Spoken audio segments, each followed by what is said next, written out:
नमस्कार दोस्तों, DS knowledge YouTube channel में आप सबका हार्दिक स्वागत है। आज मैं आपको मानव उत्सर्जन तंत्र और उसकी क्रियाविधि के बारे में बताऊंगा।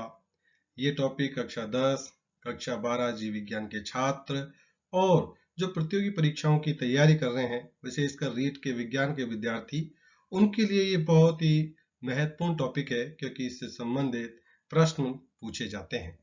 मैं आज आपको मानव उत्सर्जन तंत्र के संबंधित इसकी पूरी संरचना, इसकी पूरी क्रियाविधि और इससे जुड़े हर सवाल का जवाब इस वीडियो में दूंगा। आप ध्यानपूर्वक हमारे पूरे वीडियो को देखें, पेन कॉपी अपने पास लेके बैठें, जिससे इसके बहुत ही जो महत्वपूर्ण पॉइंट है उसको नोट करते चले। और एक बात और, इसके साथ ही मैं एक वीडियो और आपको भेजूंगा जिसके अंतर्गत आपको मानव उत्सर्जन तंत्र से संबंधित महत्वपूर्ण क्वेश्चन आंसर आपको बताए जाएंगे। आप उस वीडियो को भी अवश्य देखें। शुरू करते हैं मानव उत्सर्जन तंत्र। उत्सर्जन तंत्र क्या है कि प्राणियों के अंदर जो विषैले पदार्थ बनते हैं, उनको बाहर जो निकालते हैं, उन्हें हम उत्सर्जन कहते हैं। और जो अंग इन उत्सर्जन पदार्थों को शरीर से बाहर निकालने में काम करते हैं, उन्हें हम उत्सर्जी अंग कहते हैं। तो बेकार पदार्थ, विषैले पदार्थों को बाहर निकालना उत्सर्जन, और उन पदार्थों को बाहर निकालने के लिए जो तत्व अंग काम आते हैं, उन्हें हम उत्सर्जी अंग कहते हैं। तो मनुष्य के उत्सर्जी अंग कौन कौन से हैं? जैसे वृक्क, किडनी। वृक्क उत्सर्जन के मुख्य अंग होते हैं। वृक्क के बिना मनुष्य है, खरगोश है, उच्च कोटि के स्तनी जीवित ही नहीं रह सकते। अगर इनके अंदर वृक्क नहीं हो तो ये जीवित नहीं रह सकते। क्यों नहीं रह सकते? कि ये जो नाइट्रोजन उत्सर्जी पदार्थ है वो शरीर के अंदर इतने हानिकारक विषैले होते हैं कि अगर उनको बाहर नहीं निकाला जाए तो वो मर जाते हैं। इसलिए कई बार प्रश्न पूछा जा सकता है कि मनुष्य के अंदर वृक्क नहीं हो तो उसकी जीवनचर्या पर क्या फर्क पड़ेगा? तो हमारा उत्तर होगा कि मनुष्य जीवित ही नहीं रह सकता। वृक्क के बिना मनुष्य जीवित नहीं रह सकता। दूसरा है त्वचा। त्वचा एक उत्सर्जन अंग का कार्य करती है। इसके अंदर श्वेत ग्रंथियां होती हैं जो रुधिर से पानी, यूरिया, अन्य लवण को बाहरी सतह से निष्कासित कर देती है। तो तीसरा है फुफ्फुस या लंग्स, जो कार्बन डाइऑक्साइड को हमारे शरीर से बाहर निकालते हैं। और अगला है इंटेस्टाइन, आंत।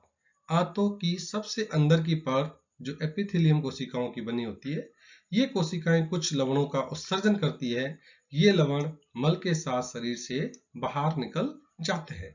तो उत्सर्जित अंग कौन कौन से हुए? Accessory excretory organ, lungs, skin, liver, ये एसेसरी है, सहायक उत्सर्जन अंग जिन्हें कह सकते हैं। और मेन एक्सक्रीटरी ऑर्गन है वो है हमारा किडनी, वृक्क।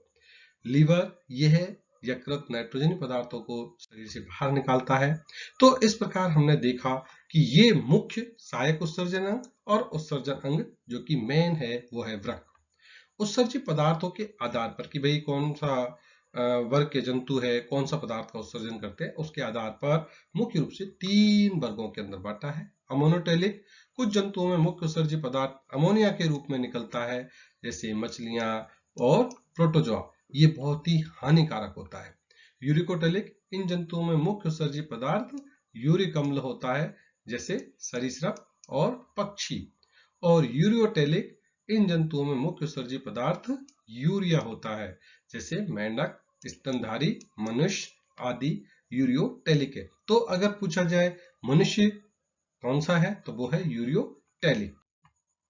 अब बात करते हैं मानव उत्सर्जन तंत्र। मनुष्य में विकसित उत्सर्जन तंत्र पाया जाता है जिसके द्वारा वह नाइट्रोजन उत्सर्जित पदार्थों को शरीर से बाहर निकालना है, जैसे यूरिया, अमोनिया, यूरिक अम्ल आदि। मनुष्य के उत्सर्जित तंत्र एक जोड़ी, देखिए मनुष्य का जो उत्सर्जन तंत्र है वो किन किन से मिलकर के बना होता है। तो इसके अंदर एक जोड़ी वृक्क, ये आप यहाँ देखेंगे, ये एक जोड़ी वृक्क, एक लेफ्ट एक राइट में 2 किडनी पाई जाती है। एक जोड़ी मूत्र नलिका, ये आप देख रहे हैं मूत्र नलिका। एक मूत्राशय, ये यहाँ पर एक मूत्राशय, एक मूत्र मार्ग बनता है जहां से मूत्र शरीर से बाहर निकलता है। इन सब से मिलकर के पूरा मानव उत्सर्जन तंत्र बनता है। वयस्क मनुष्य के प्रत्येक वृक्क, ये जो किडनी यहाँ दिखाई गई है, इनकी लंबाई 10 से 12 सेंटीमीटर लंबाई, चौड़ाई 5 से 7 सेंटीमीटर और इनका भार है वो 120 से 170 ग्राम है। इनका भार से संबंधित क्वेश्चन अक्सर पूछा जाता है कि मनुष्य के वृक्क का भार लगभग कितना होता है, तो 120 से 170 ग्राम। वृक्क उदर गुहा में आंतरिक पृष्ठ सतह पर स्थित होते हैं। तो देखिए ये किडनी कहाँ होती है, अपनी जो उदर गुहा है उसमें पीछे की साइड, बैक साइड पर स्थित होते हैं। वृक्क के केंद्रीय भाग के भीतरी अवतल सतह के मध्य एक खांच होती है जिसे हाइलम कहते हैं। आप यहाँ देखेंगे इसके अंदर एक खांच होती है, वृक्क के अंदर यहाँ पर एक खांच होती है जिसे हम हाइलम कहते हैं। इसे होकर मूत्र नलिका, देखिए इस हाइलम से क्या निकल रही है, मूत्र नलिका, रक्त वाहिनियां और तंत्रिका प्रवेश करती हैं। ये रक्त वाहिनियां और ये तंत्रिकाएं इसमें प्रवेश करती हैं। हाइलम के भीतर और कीप के आकार की रचना होती है जिससे वृक्कीय श्रोणी या जिसे पेल्विस कहते हैं। यहाँ पर एक संरचना होती है जिसे पेल्विस। इससे निकलने वाले प्रक्षेपकों को चषक कहते हैं। जो भी इससे निकलते हैं उनको प्रोजेक्शन है कहते हैं। ये आप देख रहे हैं किडनी की काट का अंदर का चित्र है। वृक्क की बाहरी सतह पर दृढ़ संपुट होता है। वृक्क के दो भाग होते हैं, किडनी के दो भाग होते हैं।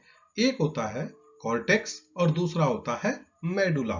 तो आपको यहाँ पर देखिए कलर डायग्राम्स के द्वारा दिखाया गया, ये बाहर का भाग है, इसको हम कहते हैं कॉर्टेक्स।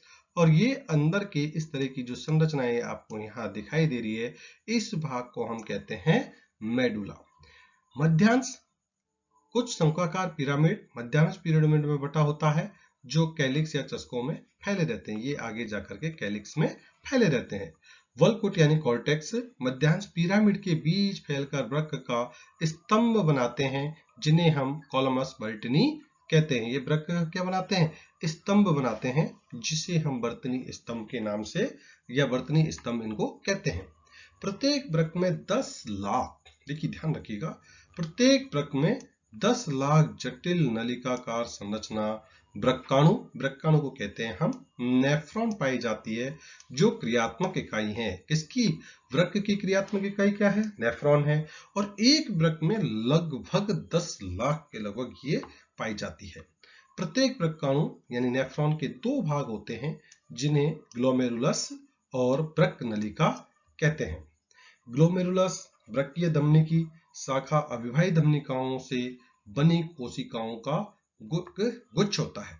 ग्लोमेरुलस से रक्त अपवाही धमनिका द्वारा ले जाया जाता है। देखिए ग्लोमेरुलस से रक्त है वो अपवाही धमनिका द्वारा,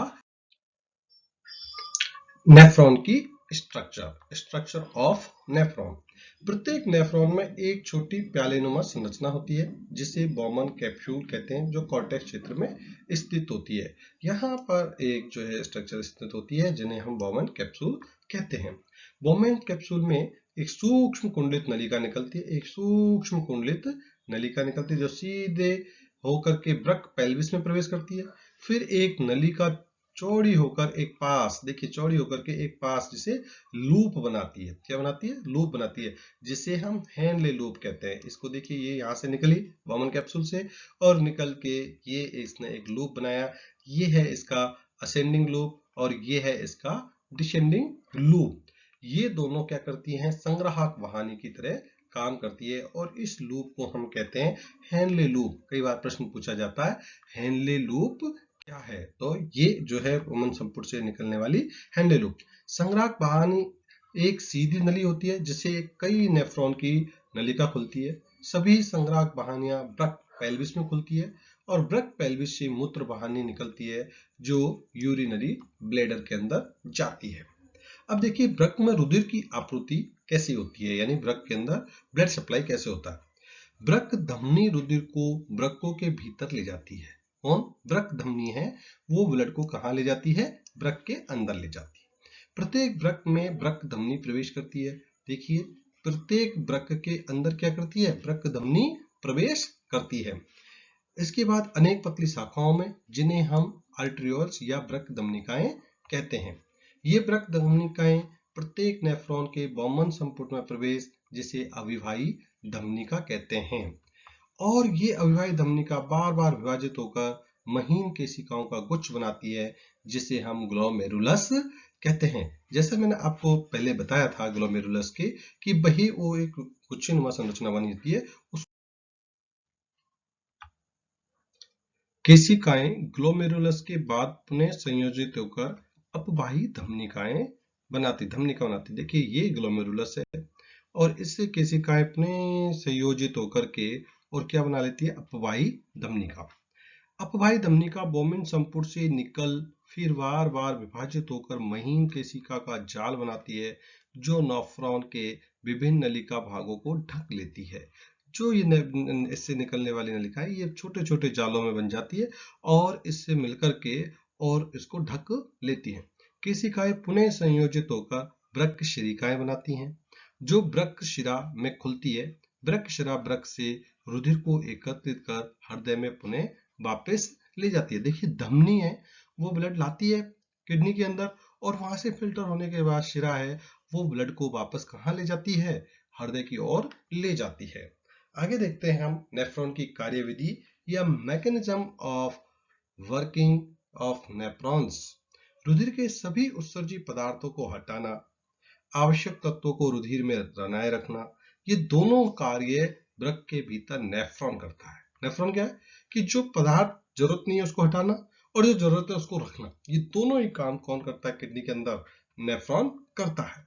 ये दो चरणों में होता है हटाने का काम है वो। एक होता है फिल्ट्रेशन और दूसरा होता है रीएब्जॉर्प्शन। सबसे पहले हम देखते हैं फिल्ट्रेशन। निस्पंदन की क्रिया ग्लोमेरुलस में संपन्न होती है। तो देखिए फिल्ट्रेशन की क्रिया है वो कहां पर संपन्न होती है, इस ग्लोमेरुलस के अंदर संपन्न होती है।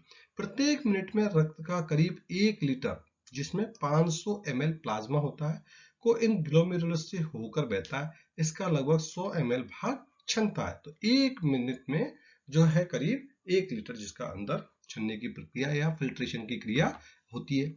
अविवाही धमनिका जिसका व्यास अपवाही धमनिका से अधिक होता है। देखो दोनों के अंदर अंतर है कि अविवाही धमनिका इसका व्यास अपवाही धमनिका से अधिक, इसलिए ग्लोमेरुलस में रक्त का दबाव बढ़ जाता है। इसलिए ग्लोमेरुलस के अंदर क्या हो जाता है, रक्त का दबाव बढ़ जाता है जिसके फलस्वरूप छनने की क्रिया इसी उच्च दाब पर संपन्न होती है। तो देखिए अविवाही धमनिका उसका व्यास अपवाही धमनिका से अधिक है तो अधिक ब्लड लेके आएगी, अधिक लेके आएगी तो दबाव अधिक होगा, दबाव अधिक होगा तो उसके अंदर छनने की क्रिया होती है।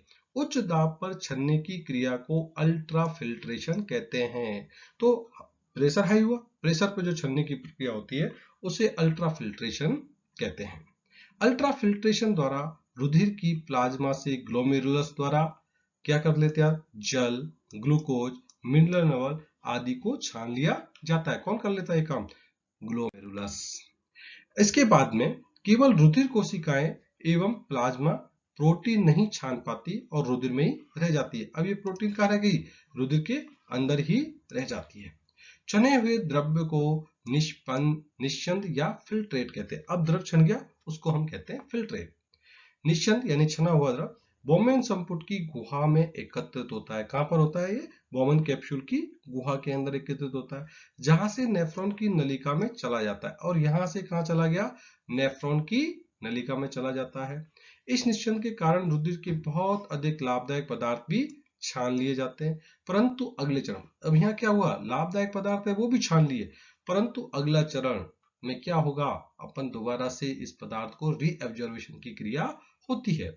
लाभदायक पदार्थ पुनः रुधिर में मिल जाते हैं। इस प्रकार के चयनात्मक निस्यंद को डायलिसिस कहते हैं। अब आगे बात करते हैं रीएब्जॉर्प्शन यानी पुनरावसन, क्योंकि हमने देखा था कि कई बार इसमें बहुत लाभदायक पदार्थ भी छान लिए तो उनका दोबारा अवशोषण होता है, पुनरावशोषण। बोमेन संपुट में छनने के बाद रुधिर नेफ्रॉन के बाहर मौजूद कोशिकाओं जाल में होकर प्रवाहित होता है। नेफ्रॉन की विभिन्न नलिकाओं से गुजरते वक्त जो फिल्ट्रेट में उपस्थित अनेक लाभदायक तत्व है वो नलिका के चारों ओर मौजूद रुधिर कोशिकाओं द्वारा पुनः शोक कर रुधिर परिसंचरण में लौटा दिया जाता है। यानी लाभदायक तत्व जो पहले छन गए तो उनको दोबारा से एब्जॉर्ब कर लिया जाता है। इसी क्रिया को पुनरावशोषण या रीएब्जॉर्प्शन कहते हैं। देखो नाम से पता लगता है, रीएब्जॉर्प्शन दोबारा से एब्जॉर्ब किया जाता है। निस्यंद से अधिकांश जल का अवशोषण परासरण द्वारा होता है। किसके द्वारा होता है, परासरण। अन्य अवशोषित होने वाले तत्व जैसे ग्लूकोज, विटामिन, हार्मोन, मिनरल लवण आदि जो है अवशोषित कर लिए जाते हैं। हाल ही की खोजों से पता चला है कि 100 ml निश्चन से लगभग 99 ml द्रव्य पुनरावशोषित हो जाता है। उत्सर्जी पदार्थ नेफ्रॉन से ब्रक पेल्विस में जाता है। उत्सर्जी पदार्थ नेफ्रॉन से कहाँ चला गया? पेल्विस में। वहां से मूत्र वाहिनी द्वारा मूत्राशय में जाकर एकत्र हो जाता है, जहां से वह मूत्र मार्ग द्वारा समय समय पर शरीर से बाहर निकाल दिया जाता है। इसे हम यूरिन या मूत्र कहते हैं। तो ये हमने पूरी प्रक्रिया देखी कि किस प्रकार से जो है मुख्य पदार्थों का अवशोषण कर लिया जाता है और अपशिष्ट पदार्थों को बाहर निकाल दिया जाता है और लाभदायक पदार्थों को शरीर के अंदर पुनः अवशोषण के द्वारा रख लिया जाता है। जो मूत्र होता है उसका जो रासायनिक संगठन कई बार पूछ लिया जाता है, तो इसके अंदर जल होता है वो 95% होता है, यूरिया होता है 2% होता है और प्रोटीन, वसा, शर्करा, दूसरे कोलाइड्स है ये 1.3% होते हैं।